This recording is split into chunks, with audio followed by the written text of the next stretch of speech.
WikiLeaks releases, Vault 7 dark matter CIA files, iPhones were bugged. WikiLeaks has released another portion of Vault 7 today, called Dark Matter. In this telling release comes the story of the CIA involvement in bugging a number of Apple products, including iPhones and the MacBook Air. In short, the leak exposes how the CIA infects Apple Mac computer firmware to gain persistence on Apple devices, including laptops and phones. These projects have been developed by the CIA Embedded Development Branch. WikiLeaks explains that this bug allows an hacker to boot its attack software from a USB stick onto a device, even when a firmware password has been enabled. According to WikiLeaks, the infector is stored in the Apple Thunderbolt 2 Ethernet adapter. Essentially, the leak suggests the CIA is bugging iPhones from their factory fresh state and that, regardless of whether or not the user deletes or reinstalls an operating system, their phone is bugged. Data can be collected, devices can be hacked, and so forth. WikiLeaks press release on the matter. Today, March 23, 2017, WikiLeaks releases Vault 7 Dark Matter, which contains documentation for several CIA projects that infect Apple Mac computer firmware, meaning the infection persists even if the operating system is reinstalled. Developed by the CIA Embedded Development Branch. These documents explain the techniques used by CIA to gain persistence on Apple Mac devices, including Macs and iPhones, and demonstrate their use of EFI, UEFI and firmware malware.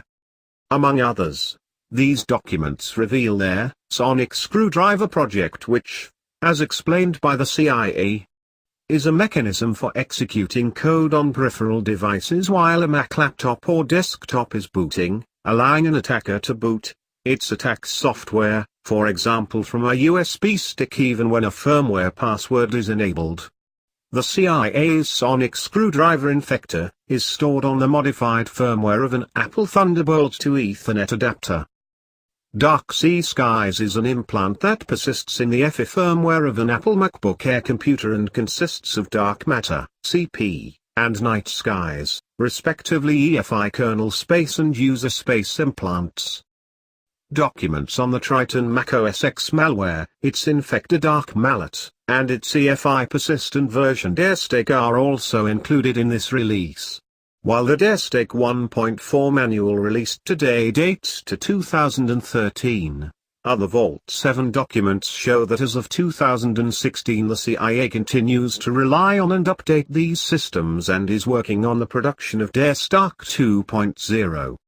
Also included in this release is the manual for the CIA Night Skies 1.2, a beacon, loader, implant tool for the Apple iPhone.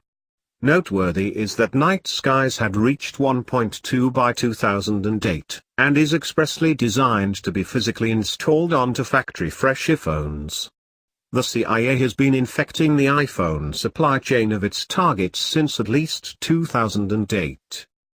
While CIA assets are sometimes used to physically infect systems in the custody of a target, it is likely that many CIA physical access attacks have infected the targeted organization's supply chain, including by interdicting mail orders and other shipments, opening, infecting, and resending, leaving the United States or otherwise.